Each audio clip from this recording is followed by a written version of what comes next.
우리가 오늘 읽은 본문의 말씀 중심으로 부득이하여 라는 제목으로 우리 말씀의 은혜를 함께 나누기 원합니다. 이제 구정 명절도 지났기 때문에 본격적으로 진짜 새해가 되었습니다. 새해 복 많이 받으시기를 바랍니다. 우리가 항상 새해가 되면 어떤 예상들을 합니다. 또 그 예상에 따라서 나름대로 계획들을 세웁니다. 근데 우리 인생에는 우리가 전혀 예상 못한 돌발 상황이라는 게 이제 터집니다. 이 돌발 상황이 찾아오면은 우리가 예상했던 모든 것이 이제 다 깨지게 되고 우리의 계획이 흔들리게 됩니다. 근데 아무리 상황이 변하고 문제가 생겨도 제일 중요한 것은 우리의 중심입니다. 우리의 중심이 흔들리지 않으면 모든 일을 대응할 수 있는 길은 열리게 되어 있습니다. 우리 속담에도 하늘이 무너져도 솟아날 구멍이 있다 그랬습니다.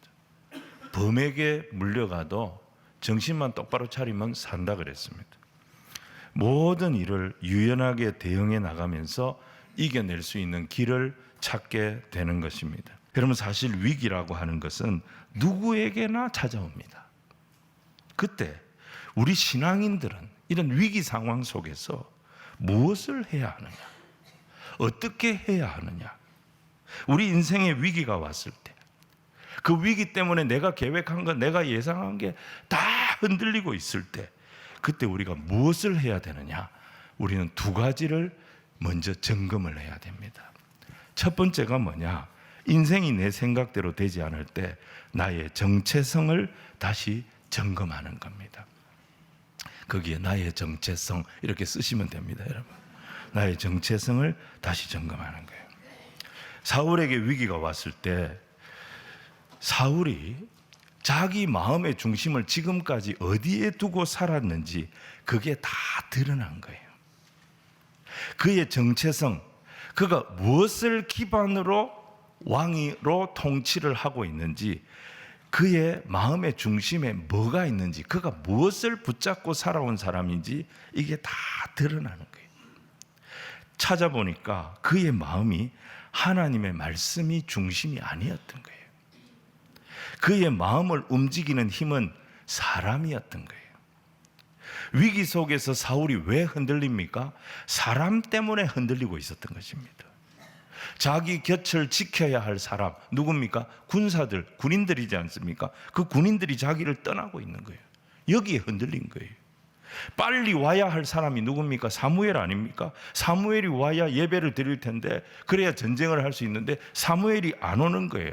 이게 사울이 흔들리게 된 거예요. 싸워야 할 대적이 누굽니까? 블레셋 아닙니까? 근데 블레셋은 너무 빨리 오고 있는 거예요. 이게 사울을 흔들었던 거예요. 그의 마음의 중심에 뭐가 있습니까? 온통 사람이었던 것입니다. 사람 때문에 불안했고, 사람 때문에 초조했고, 사람을 기다리는데 답이 없는 거예요. 결국 사람 때문에 방향을 잃고 성급한 판단을 해버린 거예요.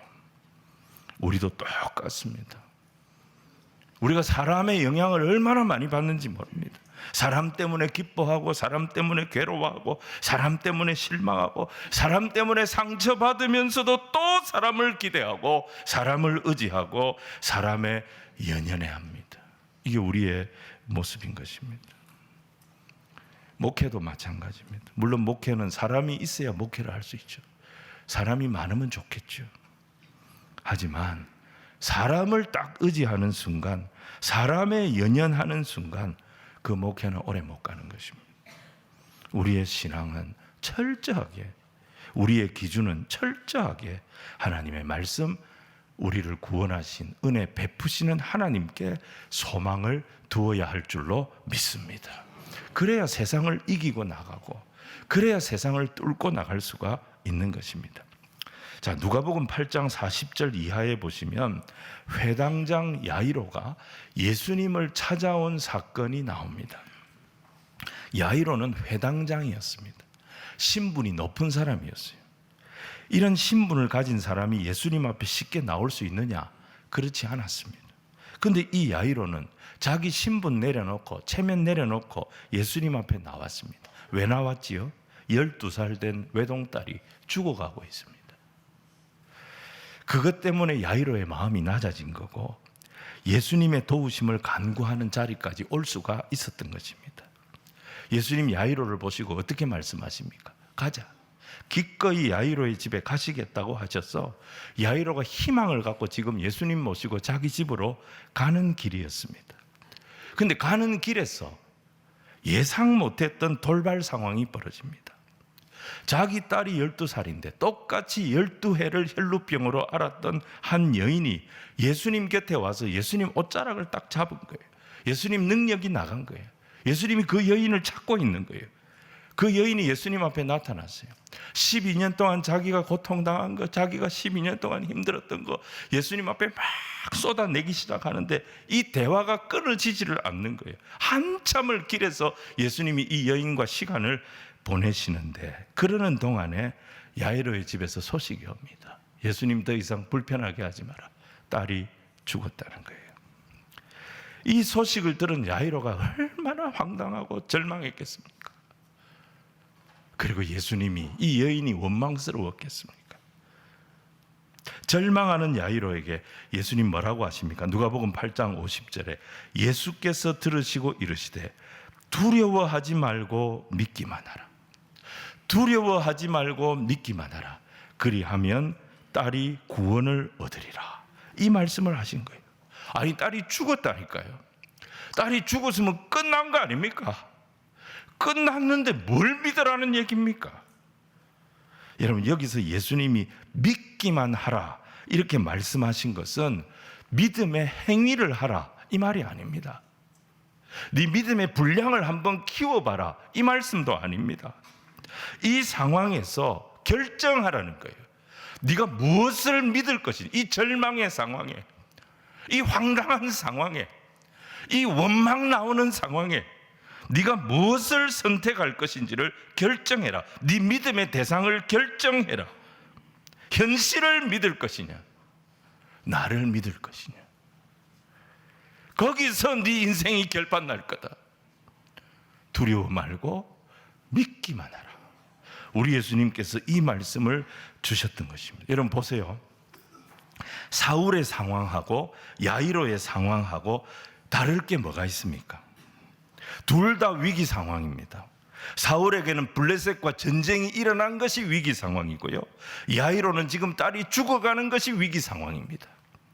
이 위기 상황이 두 사람을 겸손하게 만들었습니다. 그런데 이 위기 상황 속에 돌발 사태가 벌어집니다. 사울에게는 사무엘이 안 오는 거예요. 사무엘이 빨리 와서 번제를 드려야 되는데 사무엘이 안 오니까 번제를 못 드리고, 번제를 못 드리니까 전쟁 개시가 늦어지고 백성들은 막 이탈하고 있고, 돌발 상황 때문에 지금 사울이 애를 태우고 있습니다. 야이로는 어떻습니까? 지금 예수님 앞에 와서 예수님 모시고 가고 있습니다.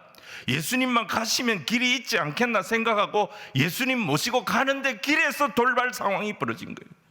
혈루병 걸린 여인이 왜 여기서 튀어나옵니까? 이 여인이 예수님 옷자락을 왜 잡습니까? 그래서 지금 일이 지체되고 있습니다.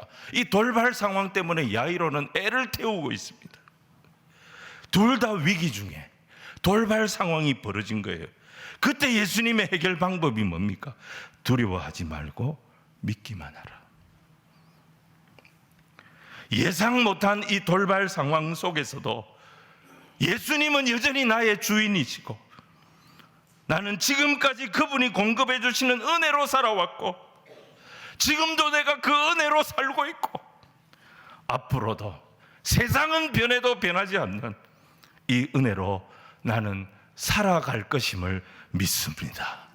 이 믿음으로 흔들리지 말거라. 우리 예수님께서 야이로에게 이 답을 주신 것입니다.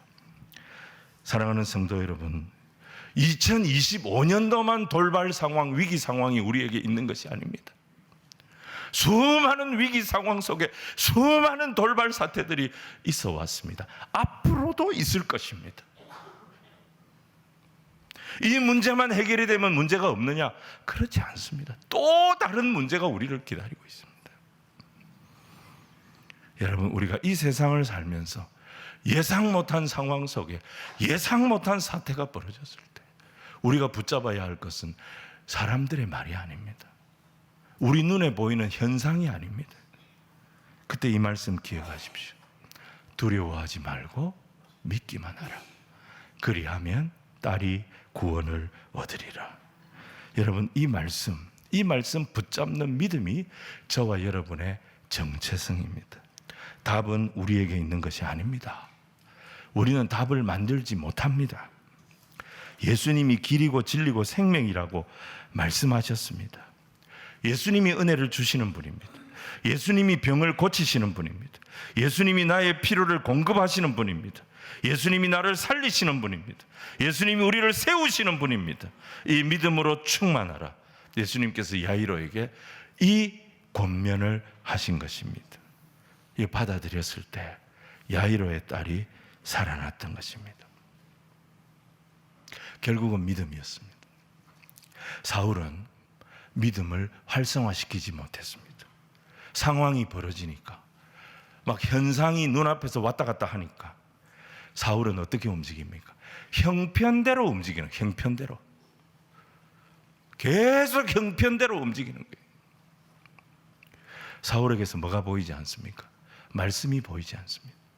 사울에게서 뭐가 보이지 않습니까? 믿음이 보이지 않습니다.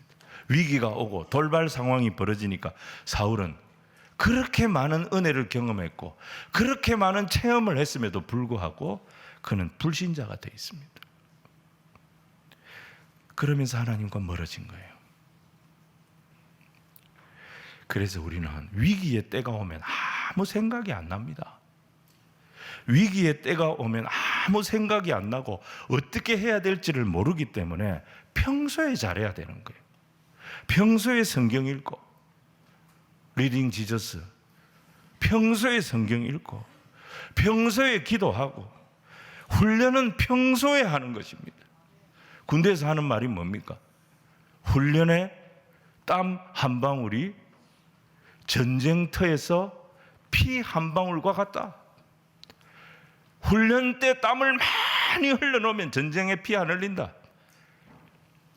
그런데 평소에 게으르게 살다가 위기가 딱 오면 피 흘리게 된다. 이게 진리입니다. 사랑하는 여러분, 우리는 위기가 온 것을 두려워할 것이 아니라 이 위기 상황 속에서 뭘 해야 되느냐? 내 정체성을 다시 점검해야 됩니다. 내가 하나님의 자녀임을 다시 기억하시기를 바랍니다. 온갖 좋은 은사와 온전한 선물은 사람이 주는 것이 아닙니다. 내가 만들어내는 것도 아닙니다. 다 위로부터, 빛들의 아버지께로부터 내려온다라고 성경이 말씀하고 있지 않습니까? 하나님 자녀라는 이 믿음의 정체성을 분명히 하는 저와 여러분이 되기를 주님 이름으로 축원을 드립니다. 우리의 믿음이 구원의 큰 역사를 만드는 통로가 되어질 줄로 믿습니다. 두 번째는 뭐냐? 인생이 내 생각대로 되지 않을 때 내 신앙의 목표를 다시 정리해야 됩니다. 지난 시간에 이 신앙의 목표는 정상에 올라가는 것이 아니라 그랬습니다. 완주하는 것이 신앙의 목표라 그랬습니다. 내가 원하는 것을 얻기 위해서 신앙을 수단화하고 신앙을 도구화하면 우리는 완주 못합니다. 신앙의 길에서 낙심하게 되고 흔들리게 되고 낙오하게 되는 것입니다. 신앙의 목표가 완주다. 이게 무슨 말이냐? 여러분, 우리는 말이죠, 결국 다 죽게 돼 있습니다. 영원히 살 수 없어요. 다 죽게 돼 있어요, 육신은. 근데 우리가 죽더라도 어떻게 죽어야 되겠느냐는 것입니다. 우리의 마지막 모습이 어떤 모습이 돼야 되겠냐는 것입니다. 성도는 믿음으로 살다가 믿음으로 죽는 겁니다. 그래서 죽음이 온다, 위기가 온다고 해서 뭘 포기하면 안 되느냐? 믿음을 포기하면 안 되는 겁니다. 그래서 완주하는 믿음, 승리하는 믿음, 바로 이 말을 의미하는 것입니다. 어려움이 오면 올수록, 위기가 오면 올수록 우리가 어떤 반응을 해야 되느냐? 믿음의 반응을 해야 됩니다. 사울은 왕이 되기 전에 하나님께서 여러 가지 체험을 하게 하셨습니다. 그는 성령 체험도 했습니다. 하나님이 주시는 능력으로 기적적인 승리 체험도 했습니다. 그는 성령으로 시작한 거예요. 하나님의 은혜로 시작한 거예요. 자기 능력으로 왕이 된 게 아닙니다. 모든 것이 하나님의 은혜였고 모든 것이 성령의 도우심이었습니다. 성령으로 시작했으면 마지막도 성령으로 끝낼 각오를 해야 됩니다. 은혜로 시작했다면 내 인생 은혜로 마무리할 생각을 해야 합니다. 빌립보 1장 6절에 뭐라고 말씀하셨습니까? 너희 안에 착한 일을 시작하신 이가 그리스도 예수의 날까지 이루실 줄을 내가 확신하노라. 시작을 그리스도께서 하셨다면, 내 구원의 시작, 내 생명의 시작을 그리스도께서 하셨다면 그 마지막도 그리스도께서 하실 것이다. 이 확신이 저와 여러분의 확신이 되기를 주님 이름으로 축원을 드립니다. 그런데 사울은 이 확신이 없었던 거예요. 이스라엘 백성들이 광야에서 40년을 보냈습니다. 이 40년 동안 광야에서 한 훈련은 요약하면 3가지 훈련이었습니다. 첫 번째는 중심 잡는 훈련이었어요. 그들은 진을 칠 때마다 항상 한가운데 성막을 두었습니다. 그리고 그 성막을 중심으로 동서남북에 3지파씩 진을 치게 했습니다. 이걸 40년 동안 훈련했습니다. 이게 무슨 훈련입니까? 중심은 하나님이다. 중심은 성막이다. 중심은 언약궤다. 중심은 하나님의 말씀이다. 이거 분명히 해라. 광야에서 이스라엘 백성들이 한 훈련은 중심 잡는 훈련이었어요. 두 번째, 기다리는 훈련을 받습니다. 구름 기둥, 불 기둥이 움직일 때까지는 아무리 답답해도 이스라엘 백성들 가만히 있어야 됩니다. 못 갑니다. 구름 기둥, 불 기둥이 떠오르면 그 구름 기둥, 불 기둥을 따라 움직였던 것입니다. 하나님의 인도하심이 있을 때까지는 아무리 내 생각이 있고 내 계획이 있어도 기다려야 되는 것입니다. 이 훈련을 광야에서 하게 하신 것입니다. 마지막 3번째는 믿음 훈련이었습니다. 불뱀에 물렸어요. 그런데 노뱀을 쳐다보라는 거예요. 말이 됩니까? 그런데 쳐다본 사람들은 살았던 것입니다. 여러분, 이게 무슨 훈련입니까? 믿음 훈련입니다. 여러분, 그래서 이스라엘 백성들에게 믿음이라고 하는 것은 쳐다본다라고 하는 말과 동의어였던 것입니다. 쳐다보는 것이 믿음이고 믿음이 있는 사람은 쳐다보는 거예요. 이게 동의어였습니다. 요한복음 3장 14절 15절 모세가 광야에서 뱀을 든 것 같이 인자도 들려야 하리니 이는 그를 믿는 자마다 영생을 얻게 하려 하심이라. 여기서 믿는 자가 문맥을 보세요. 누구를 말합니까? 십자가에 높이 들린 예수님을, 광야에 노뱀이 높이 들렸던 것처럼 그 예수님을 노뱀을 쳐다보듯이 쳐다보는 자를 말하는 거예요. 그게 믿는 자예요. 그 사람이 뭘 얻는다는 거예요? 영생을 얻는다는 거예요. 세상이 쳐다봐서 나을 것 같으면 전부 다 낫겠네. 그러면서 안 쳐다본 사람들이 있었어요. 말이 안 되지만 믿음으로 쳐다봤던 사람들이 있었어요. 쳐다보았던 사람들은 살았습니다. 십자가의 예수님을 쳐다보면 영생을 얻는다. 이걸 가르치시려고 광야에서 불뱀에 물렸을 때 노뱀을 쳐다보는 훈련을 시키신 거예요. 광야 훈련은 3가지입니다. 첫 번째는 중심 잡는 훈련, 두 번째는 기다리는 훈련, 세 번째는 쳐다보는 훈련.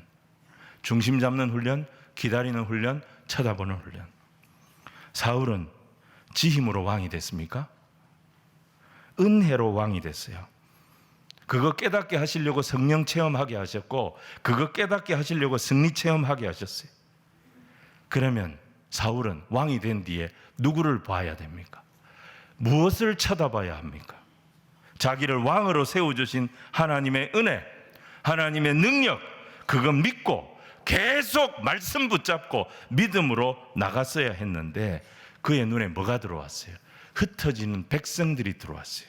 오지 않는 사무엘이 들어왔어요. 다가오고 있는 적군이 보였습니다. 이 현상이 그를 지배해버렸어요. 이 현상이 그를 딱 지배하니까 사울이 견디지를 못합니다. 불안, 염려, 걱정, 이것이 사울을 견디지 못하게 만듭니다. 그때 그가 뭐라고 말합니까? 사무엘을 만나서 부득이하여 부득이하여. 여러분, 부득이하여라는 말은 왕이 하는 말이 아닙니다. 왕이 하면 안 되는 말입니다. 왕은 무슨 말을 하든지 명확해야 됩니다. 왕은 무슨 말을 하든지 확실해야 됩니다. 이게 맞지만 부득이하여 이렇게 됐네, 이건 왕이 하는 말이 아닙니다. 사울은 여기서 흔들릴 뿐인 거예요. 여기서 실패한 것입니다. 하나님이 사울에게 위기를 주셨죠. 위기를 주시면서 하나님께서 사울에게 질문을 하신 것입니다. 그러니까 위기는 질문입니다. 너는 어떤 철학을 가지고 있니? 너는 어떤 원칙을 가지고 있니? 너는 어떤 자세로 이 나라를 다스리려고 하니? 위기를 통해서 하나님은 사울에게 질문을 하고 계신 것입니다. 사람들은 좀 기다려보다가 잘 안 되면 바로 세상적인 방법으로 가버립니다. 왜냐? 그게 익숙하거든요. 그게 훨씬 더 안전할 거라고 생각하거든요. 믿음으로 버티고 있는 사람을 보면 바보처럼 생각합니다. 하지만 위기는 하나님의 질문입니다. 하나님의 테스트였습니다. 7일을 기다렸는데 왜 사무엘이 오지 않았을까요? 하나님께서 사울을 테스트하신 것입니다. 잘 있던 자기 아들이 왜 허락도 없이 도발을 하고 사고를 친 걸까요? 하나님이 지금 사울에게 질문을 하고 있는 것입니다. 하나님은 아무리 세상이 자기 마음대로 안 돼도 끝까지 사울이 믿음 지키는 왕이 되기를 원하셨던 것입니다. 하나님 은혜로 시작했으니 그 은혜의 공급자 되신 주님 끝까지 기다리겠습니다. 주님 말씀 믿고 살다가 주님 말씀 안에 장렬히 죽는 길을 내가 택하겠습니다. 이런 왕이 되기를 원하셨던 거죠. 여러분, 이게 뭡니까? 완주하는 신앙입니다. 완주하는 신앙, 끝까지 가는 신앙입니다. 하나님은 사울이 인기 있는 왕이 되기를 원치 않으셨습니다. 말씀대로 바로 믿는 왕이 되기를 원하셨던 겁니다. 그랬더라면 사무엘이 13절 14절에 뭐라 그랬습니까? 왕의 나라가 영원했을 텐데. 그러지 못했기 때문에 왕의 나라는 일회용으로 끝납니다. 이렇게 말했던 것이죠.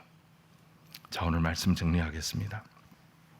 한 해를 시작하면서 오늘 말씀을 통해 우리는 사울을 반면교사로 삼아야 할 것입니다.